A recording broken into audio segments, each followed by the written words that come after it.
Sud Radio. Les Français parlent au français. Les carottes sont cuites. Les carottes sont cuites. Sud Radio Berkov dans tous ses états.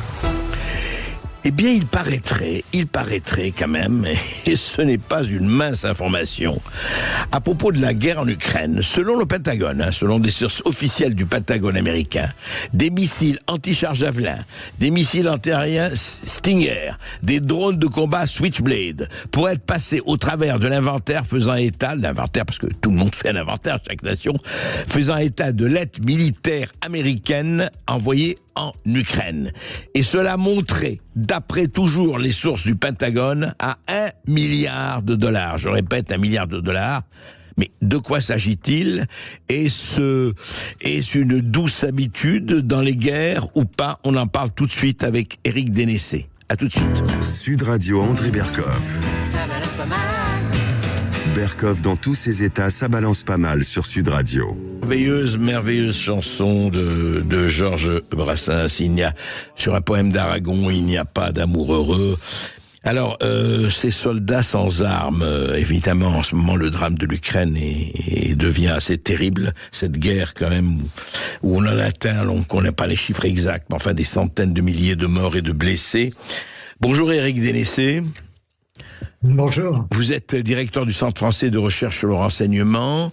Et ce qui nous a paru énorme, quand même, ce qu'on dit, et encore une fois de sources officielles américaines, $1 milliard, on sait ce qu'on a envoyé comme aide à l'Ukraine, on sait ce que l'Union européenne a envoyé comme aide à l'Ukraine, mais il y a l'équivalent $1 milliard d'armes qui ne sont pas sur inventaire et on ne sait pas où elles sont. Ou en tout cas, on ne sait pas leur utilisation et ce qu'elles sont devenues.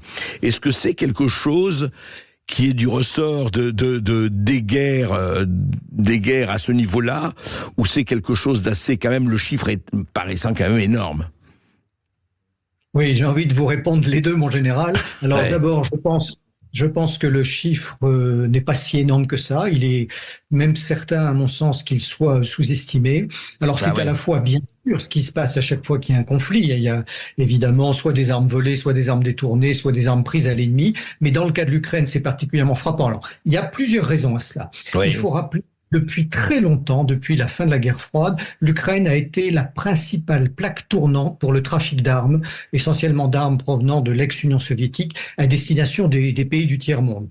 On a un premier rapport qui date de 2016, qui a été fait par un groupe de recherche belge qui est assez pointu en la matière, qui expliquait la manière dont, les armes arrivant d'Ukraine se retrouvaient au Congo, en Sierra Leone et au Libéria à l'époque, lorsqu'il y avait ces conflits.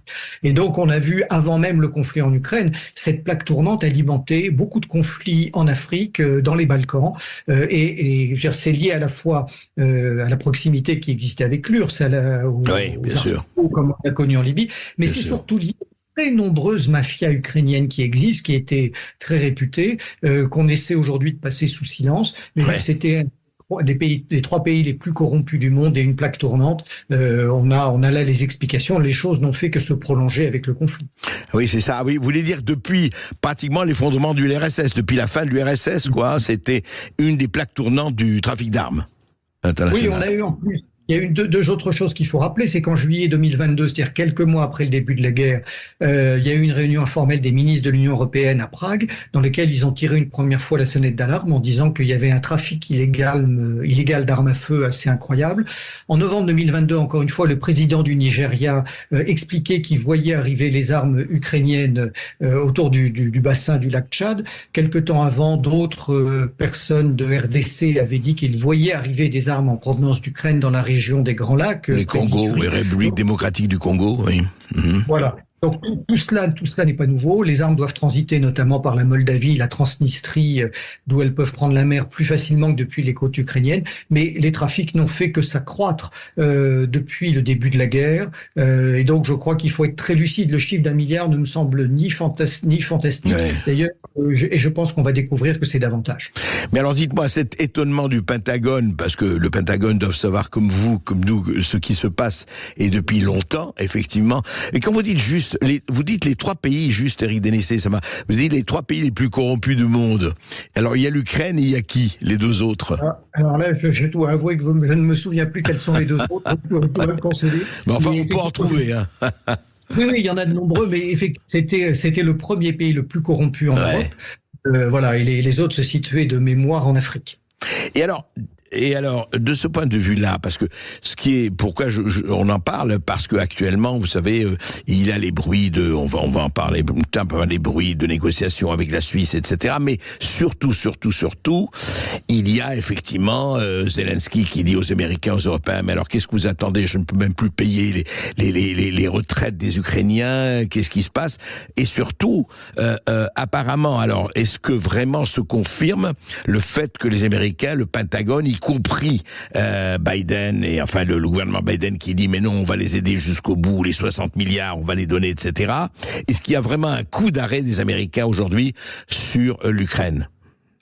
Oui, c'est indéniable. Il y a un coup d'arrêt des Américains pour 2 raisons. Pour des raisons de capacité de production et de financement de cette guerre qu'ils ont contribué à déclencher. Et puis aussi pour les blocages politiques dans le cadre de la politique intérieure américaine. On rentre dans les primaires, bientôt les élections présidentielles. Oui. Et ça peut expliquer d'une certaine façon pourquoi le Pentagone sort aujourd'hui cette information en disant qu'il a peur. Il faut rappeler que déjà, il y a presque 8 mois qu'on a vu les premières enquêtes du Washington Post sur le sujet, qui critiquait assez vertement les trafics d'armes en Ukraine. Mais ce qu'il faut aussi observer, c'est qu'il y a eu une véritable omerta sur cette histoire du trafic d'armes. C'est-à-dire qu'on a arrêté à partir de quelques mois après le début du conflit, veut dire depuis l'été 2022, on ne parlait plus, et je dirais même, on ne pouvait plus parler de trafic d'armes en Ukraine. Parce que c'était l'omerta. Il y avait une vraie propagande de l'OTAN en disant ne vous inquiétez pas, on contrôle tout. Il y a peut-être quelques risques pour l'après-guerre, mais pour l'instant, tout ce que l'on donne est utilisé. Ce qui, bien sûr, était évidemment faux. Mais il ne s'agissait en aucun cas d'abîmer l'image de l'Ukraine, de ressortir les vieilles sur la corruption, sur la plateforme, la plaque tournante de trafic d'armes qu'était ce pays, pour essayer un peu d'endormir les opinions. Mais aujourd'hui, on est rattrapé par l'histoire, on est rattrapé par la réalité, et avec les difficultés que connaissent les Américains, eh bien, on s'aperçoit qu'ils commencent eux-mêmes à ressortir les dossiers, comme s'ils voulaient se sortir de ce conflit et décrédibiliser un petit peu ce pays qu'ils ont soutenu. Oui, donc en fait, on sent très bien qu'il y a une espèce de tournant qui a été pris, enfin il y a déjà quelques mois ou même plus, mais que les Américains eux-mêmes parlent de ça et en font la publicité et en font état de manière extrêmement explicite. Est-ce que pour vous, Éric Dénessé, sans on ne peut pas jouer les voyants ni Marc de Café, c'est pas votre style. Est-ce que pour vous c'est plié, franchement, ce qui se passe aujourd'hui en Ukraine? Oui, le conflit en Ukraine est plié. On voit encore quelques sursauts. Les Britanniques, le Premier ministre britannique est en visite à Kiev il y a quelques jours. Il a annoncé qu'il augmentait l'aide britannique. Notre propre ministre des Affaires étrangères. Oui, aussi. Donc tout ça est un peu pathétique parce que ça n'aura aucun effet. Malheureusement, si les Américains se retirent, personne d'autre ne pourra prendre le relais. Et quand bien même quelqu'un prendrait le relais, on voit l'état pitoyable dans lequel se trouve l'armée ukrainienne. Encore une fois, il faut rappeler que ce sont les Américains qui ont poussé les Ukrainiens à cette guerre, et donc les Ukrainiens, bien sûr, en sont en partie responsables, ils en sont aussi victimes, il ne faut jamais le perdre de vue. Et comme je le disais tout à l'heure, effectivement, on voit vraiment la manière dont les Américains, petit à petit, essaient de trouver des prétextes, des arguments pour sortir de ce guêpier. Voilà, c'est un peu, comme d'habitude, une attitude irresponsable de Washington. Ils ont non seulement déclenché un conflit, ils seront à l'origine de trafics d'armes monumentaux qui vont avoir lieu. Je crois qu'il faut surveiller de manière extrêmement vigilante ce qui peut se passer de nouveau dans les Balkans, autour de la Serbie, du Kosovo, dans les mois qui viennent, parce qu'il y a des vraies préoccupations qui pourraient naître. Oui, parce que du coup, devant que, comme vous dites, c'est plié, les trafics d'armes vont exploser beaucoup plus que maintenant. Oui, non seulement ils sont très actifs depuis le début du conflit, parce que il faut rappeler que des tas de filières de passeurs d'individus existent, hein, tous ceux qui, d'abord toutes les familles qui ont voulu quitter l'Ukraine en Bien guerre, mais sûr. aussi tous les hommes en âge de combattre qui essaient d'échapper aux différentes phases de mobilisation partielle. Mais donc ils bénéficient de réseaux ou spontanés ou de réseaux criminels pour quitter le pays. Et quand on sait qu'il y a plus de 3 millions de personnes qui a priori auraient quitté le pays, vous imaginez bien que les armes suivent souvent des filières similaires, et donc Ouais. le retour un peu partout, et ça ne fera que s'accélérer si le conflit se termine, malheureusement. Oui, on ne sait pas quand il va se terminer, mais effectivement, on n'est pas sorti de cette mortelle auberge. Merci Éric Dénessé. Je rappelle que vous êtes directeur du Centre français de recherche de renseignement. Voilà, c'est la guerre et son cortège de trafic et de morts, et c'est comme ça, hélas. On marque une courte pause sur Sud Radio. On va revenir avec les pères, les hues et les bravos. On va parler du froid dans les maisons et les appartements. À tout de suite sur Sud Radio. Sud Radio Berkov dans tous ses états. Appelez maintenant pour réagir 0826 300 300.